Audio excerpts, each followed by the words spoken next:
Welcome to all of you. उम्मीद करता हूँ आप सभी लोग हमेशा की तरह स्वस्थ होंगे, अच्छे होंगे और खुश होंगे और अपनी पढ़ाई भी कंटिन्यू कर रहे होंगे। और अगर नहीं कर रहे हैं तो करना स्टार्ट कर दीजिएगा, है ना, क्योंकि समय आपका है और इसका सदुपयोग करना आपकी जिम्मेदारी भी है और आपका कर्तव्य भी है। ठीक है, तो अगर आप अच्छे से पढ़ाई नहीं कर रहे हैं तो प्लीज उसे अच्छे से स्टार्ट कीजिएगा। अक्सर क्या होता है कि हम लोग यूट्यूब पे पढ़ते हैं, कोई प्रेशर तो हमारे पास होता नहीं है, लेकिन मैं फिर भी आपसे ये कहूंगा कि देखो कंटिन्यूटी के साथ पढ़िए, है ना।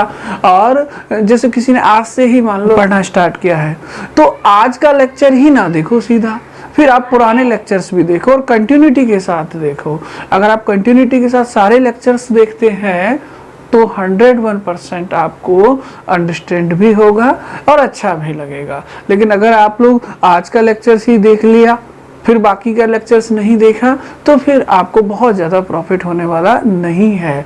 और लेक्चर्स पूरा देखा करें, ठीक है। तो मेरा सिर्फ आपसे कहना यही है, प्रेशर नहीं है, स्व विवेक से, है ना, अपने अंदर से ही ये भाव और ये इच्छा जागृत करो कि मुझे पढ़ना है ना। चाहे आपने आज से स्टार्ट किया है, चाहे आपने 6 दिन पहले से या 10 दिन पहले से स्टार्ट किया है, लेकिन आप कंटिन्यू लेक्चर नंबर 1 से लेकर के अब तक के सारे लेक्चर्स देखें, तब जाके ही आपकी अंडरस्टैंडिंग अच्छी बनेगी और आपको समझ में भी अच्छे से आएगा। यह कि लास्ट क्लास में हम लोग क्या बातें कर चुके थे। लास्ट क्लास में हम लोग ऑक्टाहेड्रल वर्ड्स के बारे में बात कर चुके थे और हमें पता है कि ऑक्टाहेड्रल वर्ड्स कहाँ बनती हैं, क्यूब के बॉडी सेंटर पर यानी क्यूब के बीचों बीच में। और जो ऑक्टाहेड्रल वर्ड्स क्यूब के बीचों बीच यानी सेंटर पर बनती है उसका 100% कंट्रीब्यूशन होता है, यानी वो कंप्लीटली यूनिट सेल के अंदर ही होती है। लेकिन कुछ ऑक्टाहेड्रल वर्ड्स ऐसे भी हैं जो एज सेंटर पर बनती हैं, 12 एज होते हैं, तो 12 एज के 12 एज सेंटर पर एक एक ऑक्टाहेड्रल वर्ड्स बनेगी। बट ध्यान रहे, एज सेंटर वाली ऑक्टाहेड्रल वर्ड्स का कंट्रीब्यूशन 100% यूनिट सेल के अंदर नहीं होता, क्योंकि आप जानते हैं एज सेंटर पर रखी हुई कोई भी वस्तु हो, कोई भी पार्टिकल हो, कोई भी वर्ड्स हो, उसका केवल 25% कंट्रीब्यूशन ही यानी 1/4 कंट्रीब्यूशन ही यूनिट सेल के अंदर हो पाता है। इसलिए एज सेंटर पर रखी यूनिट जो ऑक्टाहेड्रल वर्ड्स हैं उनका कंट्रीब्यूशन 1/4 लीजिएगा और बॉडी सेंटर यानी क्यूब के सेंटर पर रखी हुई वर्ड्स का कंट्रीब्यूशन 100% लीजिएगा। ठीक है, अगर ये सारी चीजें आपको ध्यान है तो आपको पता होगा, हमने कहा था कि किसी एफसीसी यूनिट सेल के अंदर ऑक्टाहेड्रल वर्ड्स की जो नंबर आएगी वो 4 आएगी। कितनी आएगी? 4 आएगी। होपफुली आपको ये ध्यान होगा, पिछले लेक्चर को केयरफुली वॉच कीजिएगा। ठीक है, अब हम लोग क्या करते हैं, अब हम लोग टेट्राहेड्रल वर्ड्स जो है उनकी पोजीशन पर बात करते हैं, है ना। तो पोजीशन ऑफ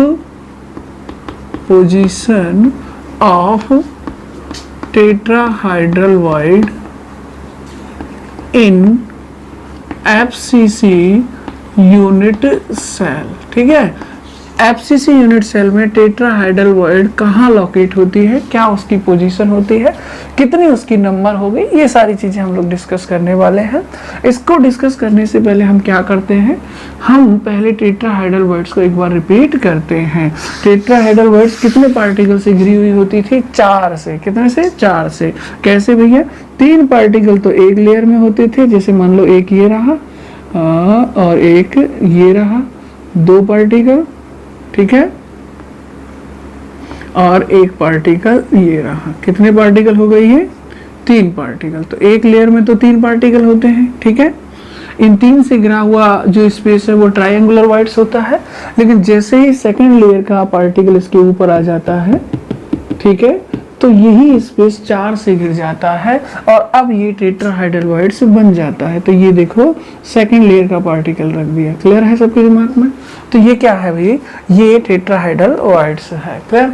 अगर मैं इन लेयर्स को अलग सेपरेट करके भी दिखाऊं तो कैसे देखेंगे कि भाई एक लेयर के 3 पार्टिकल आपको अलग से दिखाने पड़ेंगे, जैसे मान लो ये रहे, है ना, और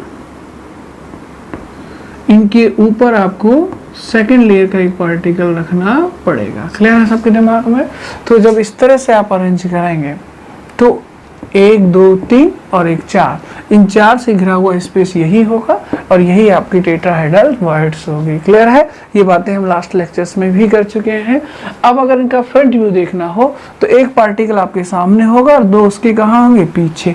एक सामने और 2 उसके पीछे, और सेकंड लेयर का पार्टिकल इनके ऊपर होगा। क्लियर? तो हम लोग क्या करते हैं, एक पार्टिकल को जस्ट सामने रखते हैं इस तरह से, ठीक है, और 2 पार्टिकल इनके पीछे रखते हैं ऐसे, सही है।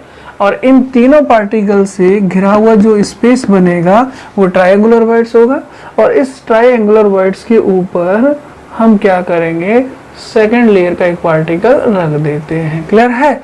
तो 1 2 3 4, इन 4 से घिरा हुआ स्पेस ही टेट्राहाइड्रल वर्ड्स को शो करने वाला है। क्लियर है? अब टेट्राहाइड्रल को एज्यूम करने के लिए हम क्या करते हैं, हम इनके सेंटर्स को मैच करते हैं, है ना, सेंटर मिला करके देखते हैं किस तरह की फिगर ड्रॉ होती है। तो देखो जरा ध्यान दें कि टेट्राहाइड्रल वर्ड्स 4 पार्टिकल से घिरी तो होगी कि नहीं होगी। इसका मतलब 1 2 3 और ये 4, इन चारों के बीच में जो स्पेस बनेगा वो स्पेस ही तो टेट्राहाइड्रल वर्ड्स होगा। बोलो होगा कि नहीं होगा? कैसे? 1 2 3, इनके ऊपर जब ये चौथा पार्टिकल आ जाएगा तो यहाँ बीच में एक स्पेस क्रिएट होगा खाली, और उसी स्पेस को मैं क्या कहूंगा, टेट्राहाइड्रल वर्ड्स कहूंगा। तो जरा ध्यान से देखें, मैं क्या कर रहा हूं कि सपोज दैट मैंने ये एक टेट्राहाइड्रल वर्ड्स मान ली है। कौन सी वर्ड्स है? Tetrahedral words. तो बताओ ये वर्ड्स कितने पार्टिकल से घिरी होगी? 4 से, ठीक है। कैसे? एक पार्टिकल ऊपर होगा कि नहीं होगा, एक इधर और एक इधर होगा। क्लियर है कि नहीं है? तो देखो ये टेट्राहाइड्रल वर्ड्स है, तो एक पार्टिकल इसके ऊपर मान लेता हूं ऐसे, सही है, ये मान लो इसका सेंटर है। क्लियर है सबके दिमाग में? ठीक। अब देखो इस टेट्राहाइड्रल वर्ड्स के इधर भी एक पार्टिकल होगा, ये वाला मान लो। क्लियर है? तो मैं क्या करता हूँ, एक पार्टिकल इधर अज्यूम कर लेता हूँ, कर सकता हूँ, ठीक। एक पार्टिकल इधर भी होगा, इस वर्ड्स के इधर होगा कि नहीं होगा।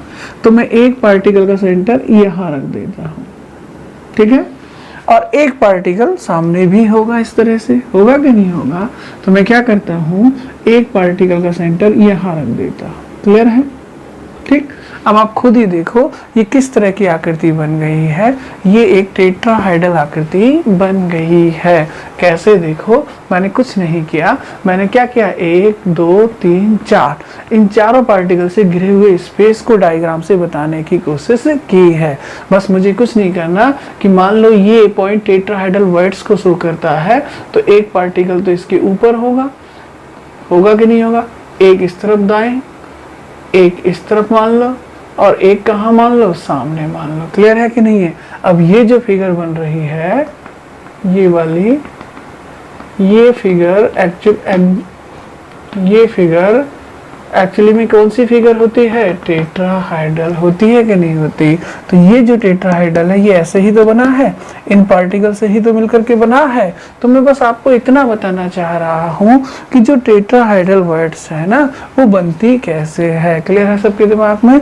कुछ नहीं किया हमने, इन पार्टिकल का फ्रंट व्यू आपको दिखाया है, और फिर मैंने कहा है कि 1 2 3, ठीक है, इन 3 के ऊपर जब ये आ जाएगा तो चारों से घिरा हुआ एक स्पेस क्रिएट होगा जिसे हम टेट्राहाइड्रल वर्ड्स कहेंगे।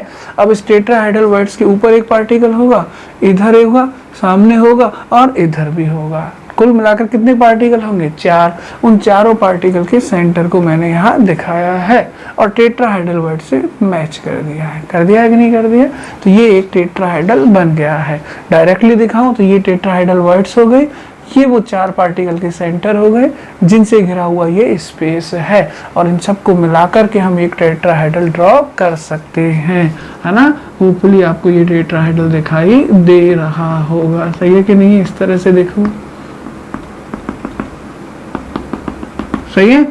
अब ये टेट्राहाइड्रल वर्ड्स होती है, लेकिन हमारा पॉइंट तो ये नहीं है, हम तो ये देखना चाह रहे हैं कि एफसीसी लैटिस के अंदर ये वर्ड्स किस तरह से फॉर्म होते हैं। क्लियर है सबके दिमाग में? ठीक है। अब तो देखो, अब हम लोग क्या करते हैं, एक एफसीसी यूनिट सेल ड्रॉ करते हैं और उसके अंदर टेट्राहाइड्रल वर्ड्स की पोजीशन को आइडेंटिफाई करते हैं। तो देखो जरा, मैं एक बड़ा सा क्यूब बना रहा हूँ और उस क्यूब के 8 हिस्से कर रहा हूँ।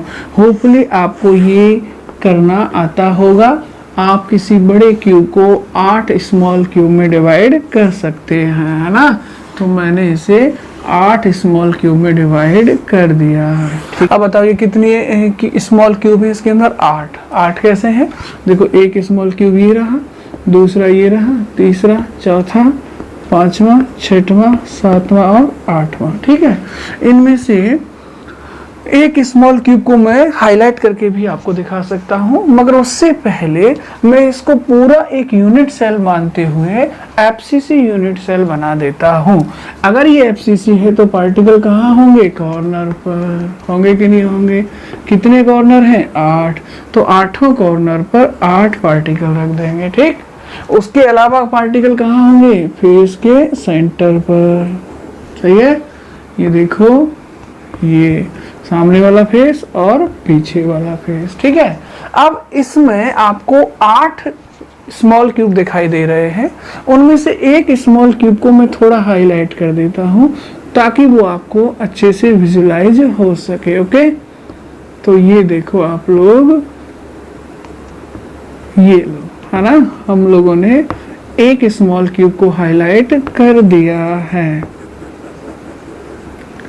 होपफुली आपको ये स्मॉल क्यूब दिखाई दे रहा होगा, दे रहा है कि नहीं दे रहा? ठीक है, अब इस स्मॉल क्यूब को बड़ी बारीकी से नोट कीजिएगा, है ना, इसमें पार्टिकल की पोजीशन को नोट कीजिएगा। मैं इसको सेपरेटली यहाँ बना देता हूँ। ठीक है, तो एक स्मॉल क्यूब है, यानी यूनिट सेल को मैंने 8 स्मॉल क्यूब में डिवाइड किया है।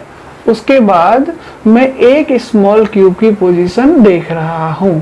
ठीक है, तो अब देखो इस स्मॉल क्यूब में पार्टिकल कहाँ कहाँ रखा है। देखो एक पार्टिकल यहाँ रखा है, फिर देखो इस वाले कॉर्नर पर पार्टिकल नहीं है, फिर अगले कॉर्नर पर पार्टिकल है, फिर इस कॉर्नर पर पार्टिकल नहीं है, और फिर अगले कॉर्नर पर पार्टिकल है। यानी यहाँ है, फिर नहीं है, फिर है, फिर नहीं है और फिर है। यानी क्यूब का जो ये ऊपर वाला फेस है ना, इसके अल्टरनेटिव कॉर्नर्स पर पार्टिकल है। एक पर है, अगले पर नहीं है, फिर अगले पर है, अगले पर नहीं है और फिर अगले पर है। यानी ये वाला पार्टिकल अगर मैं यहाँ लोकेट कर दूं तो फिर यहाँ पार्टिकल नहीं होगा। ठीक है, फिर इससे आगे चलूंगा तो यहाँ पार्टिकल होगा, यानी इससे आगे यहाँ पार्टिकल होगा, फिर इससे आगे चलूंगा तो यहाँ पार्टिकल नहीं होगा, और फिर इससे आगे चलूंगा तो पार्टिकल है। बोला है कि नहीं है? कुल मिलाकर अल्टरनेटिव कॉर्नर्स पर पार्टिकल है। ठीक, अब नीचे वाले इस फेस को देखो। ठीक है, कौन सी फेस की बात कर रहा हूँ जरा गौर से देखो। मैं इस फेस की बात कर रहा हूँ, ये वाला स्मॉल क्यूब का नीचे वाला फेस यही तो है। अब देखो इस पर भी देखो, यहाँ पार्टिकल नहीं है, यहाँ है, यहाँ पार्टिकल नहीं है, यहाँ है, यहाँ है, तो यहाँ पर पार्टिकल नहीं है। तो इस पर भी अल्टरनेटिव कॉर्नर्स पर ही पार्टिकल आपको दिखाई देगा। मतलब एक पर होगा तो अगले पर नहीं होगा, फिर उससे अगले पर होगा तो फिर उससे अगले पर नहीं होगा। लेकिन ध्यान रहे, ऊपर वाले कॉर्नर पर पार्टिकल है तो नीचे पार्टिकल नहीं है, और नीचे वाले कॉर्नर पर पार्टिकल है तो ऊपर पार्टिकल नहीं है। ऊपर वाले कॉर्नर पर पार्टिकल है तो नीचे पार्टिकल नहीं है, और अगर नीचे वाले कॉर्नर पर पार्टिकल है तो ऊपर पार्टिकल नहीं है। इसका मतलब अगर इस स्मॉल क्यूब में यहाँ पार्टिकल आ गया है तो यहाँ पार्टिकल नहीं आएगा, लेकिन अल्टरनेट पे तो आएगा। इसका मतलब यहाँ नहीं है तो यहाँ तो होगा। बोलो होगा कि नहीं होगा? फिर यहाँ है तो इस पर नहीं होगा। वैसे भी ऊपर पार्टिकल आ चुका है तो नीचे वाले कॉर्नर पर नहीं आएगा। अगर यहाँ नहीं है तो यहाँ तो होगा। होगा कि नहीं होगा? अब आप खुद ही देख लो, यहाँ नहीं है, यहाँ है, यहाँ नहीं है, यहाँ है। बोला है कि नहीं है? तो एक छोड़कर एक पर पार्टिकल आ रहा है कि नहीं आ रहा? कुल मिलाकर अल्टरनेटिव कॉर्नर्स पर आ रहा है। कितने पार्टिकल आ रहे हैं इस स्मॉल क्यूब के अंदर? इस स्मॉल क्यूब के अंदर आप लोग देखेंगे कि इस स्मॉल क्यूब के अंदर 4 पार्टिकल आ रहे हैं। कितने आ रहे हैं? 4। ठीक है, अब आप खुद ही देखो, 1 2 3 और 4। जब ये चारों पार्टिकल एक दूसरे को कवर करेंगे, एक दूसरे के ऊपर आएंगे, ठीक है, 1 2 3 और ऊपर से आ जाएगा ये चौथा पार्टिकल, तो इन चारों पार्टिकल के बीच में एक स्पेस क्रिएट होगा कि नहीं होगा? और वो स्पेस ही क्या होगा? टेट्राहाइड्रल वॉइड्स होगा। तो सपोज दैट मैं आपसे कहता हूं कि यहाँ एक स्पेस क्रिएट हुआ है, हालांकि ये थोड़ा सा इस तरह का नहीं होगा, मैं सिर्फ समझाने के लिए बता रहा हूँ। तो देखो ये स्पेस 1 2 3 और 4 इन चारों पार्टिकल से घिरा हुआ होगा, इसलिए इसे ही हम लोग टेट्राहाइडल्स बोलेंगे। क्लियर है कि नहीं है? तो देखो मैं क्या करता हूँ, टेट्राहाइडल अज्यूम करने के लिए यहाँ मैं एक पॉइंट बना दूं और कहूँ कि ये टेट्राहाइडल वर्ड्स वाला पॉइंट है, और इस पॉइंट से मैं इन चारों को मिला देता हूँ।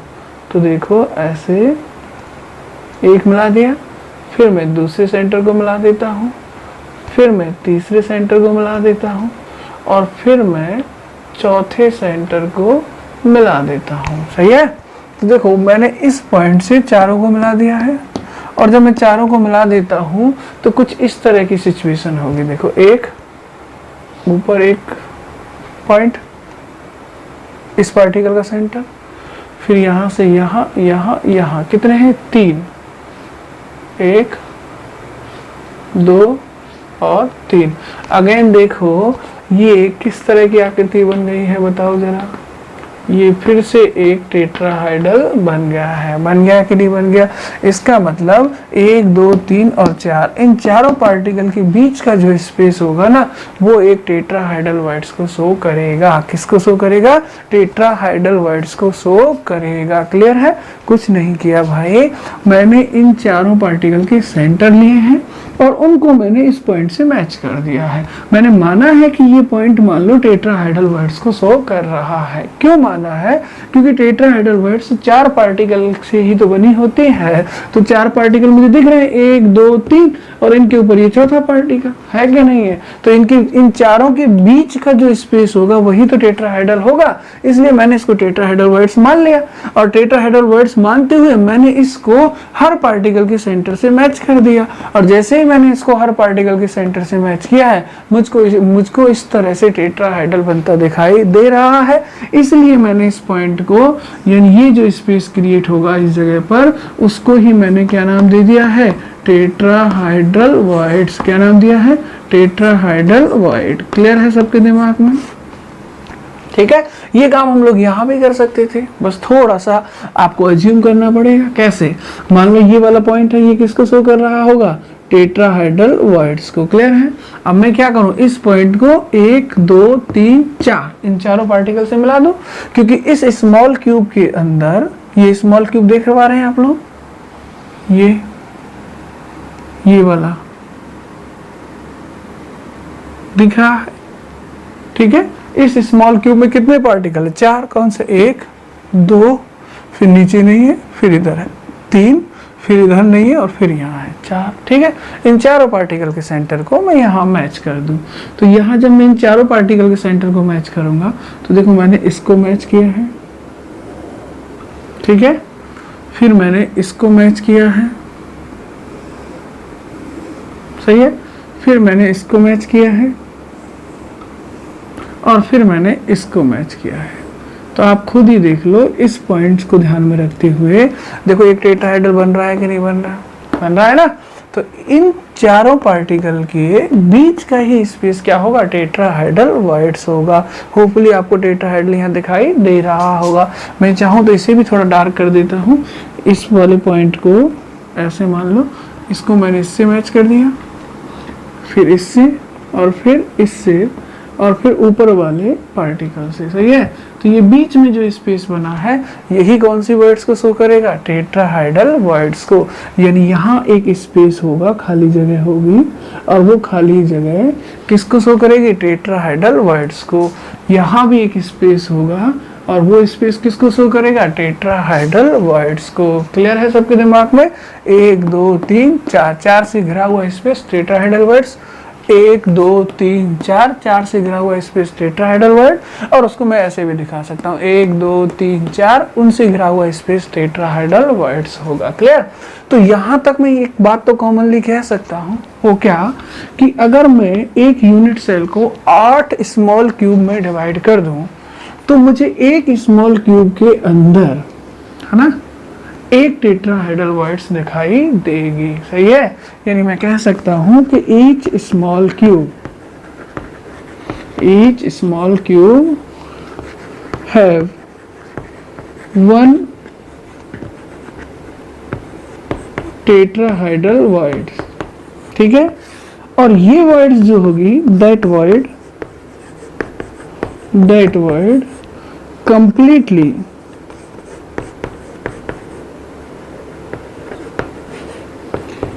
इनसाइड द यूनिट सेल,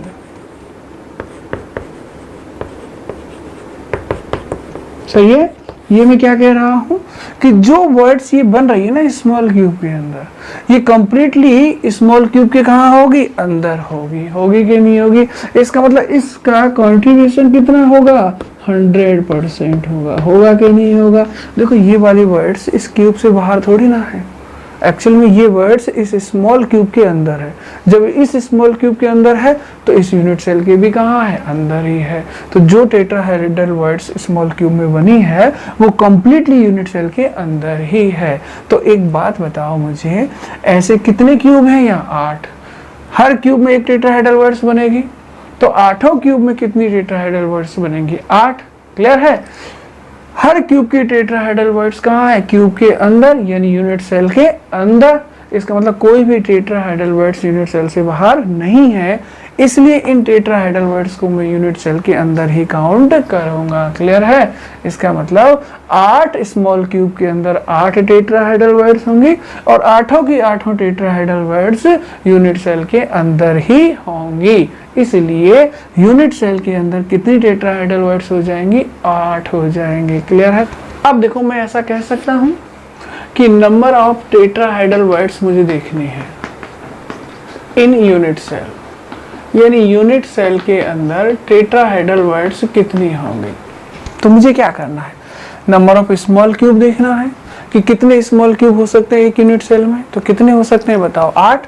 1 2 3 4 5 6 7 8 और प्रत्येक स्मॉल क्यूब के अंदर एक टेट्राहेड्रल वर्ड्स होगी, तो 8 के अंदर कितनी हो जाएंगी? 8। तो मैं कैसे बोलूंगा कि number of small cube,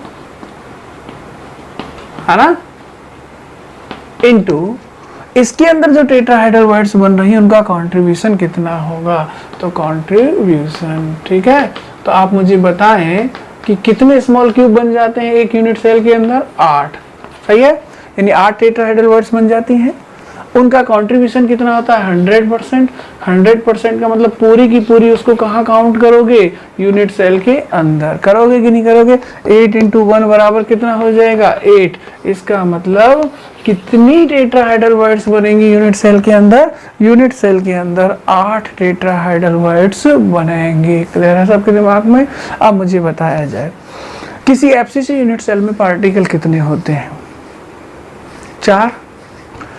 octahedral words कितनी होती हैं? 4, कल कैलकुलेट की थी। और टेट्राहेड्रल वर्ड्स कितनी होती हैं? 8। कितनी होती हैं? 8। यानी आप एक लाइन याद रखेंगे, वो क्या, कि किसी भी यूनिट सेल के अंदर पार्टिकल है 4, तो उतनी ही क्या है? Octahedral words. ठीक है, और उससे दुगनी यानी 8 क्या है? Tetrahedral words. अब इसका हम लोग इस्तेमाल करेंगे आगे न्यूमेरिकल्स में। कैसे? कि अगर मैं नंबर ऑफ पार्टिकल, क्या चीज, number of particle in crystal मान लेता हूं x है। कितने हैं? x। तो जितने पार्टिकल हैं उतनी ही क्या होती हैं? Octahedral words. तो नंबर ऑफ ऑक्टाहेड्रल वर्ड्स कितनी मानूंगा? नंबर ऑफ ऑक्टाहेड्रल वर्ड्स भी x हो जाएंगे। क्लियर? जैसे 4 पार्टिकल होते हैं यूनिट सेल में, तो ऑक्टाहेड्रल वर्ड्स भी कितनी आती थी? 4। अगर यूनिट सेल या क्रिस्टल के अंदर मैं 40 पार्टिकल मानता तो फिर ऑक्टाहेड्रल वर्ड्स भी कितनी आती? 40। अगर मैं 100 पार्टिकल्स मानता क्रिस्टल में तो ऑक्टाहेड्रल वर्ड्स कितनी आती? 100। और अगर मैंने पार्टिकल की नंबर x मान ली है तो ऑक्टाहेड्रल वर्ड्स की नंबर कितनी होगी? x ही होगी। तो फिर ध्यान देना, ऑक्टाहेड्रल वर्ड्स x होंगी, मगर टेट्राहेड्रल वर्ड्स की नंबर कितनी होती है? दुगनी होती है, क्योंकि इस यूनिट सेल के अंदर पार्टिकल कितने हैं? 4, मगर टेट्राहेड्रल वर्ड्स कितनी बन रही हैं? 8। ठीक है, अगर यूनिट सेल में 4 पार्टिकल हैं तो टेट्राहेड्रल वर्ड्स 8। अगर मान लो किसी क्रिस्टल में 40 पार्टिकल हैं तो टेट्राहेड्रल वर्ड्स 80, दुगनी होंगी, ट्वाइस हो जाएंगी। अगर मान लो किसी क्रिस्टल के अंदर 100 पार्टिकल्स हैं तो टेट्राहेड्रल वर्ड्स कितनी हो जाएंगी? 200। और अगर x पार्टिकल है तो नंबर ऑफ टेट्राहेड्रल वर्ड्स कितनी हो जाएंगी? 2x हो जाएंगी। ये चीज आप लोग ध्यान रखना। इसके आधार पर हम लोग कुछ न्यूमेरिकल्स नेक्स्ट लेक्चर के अंदर लेंगे, ठीक है।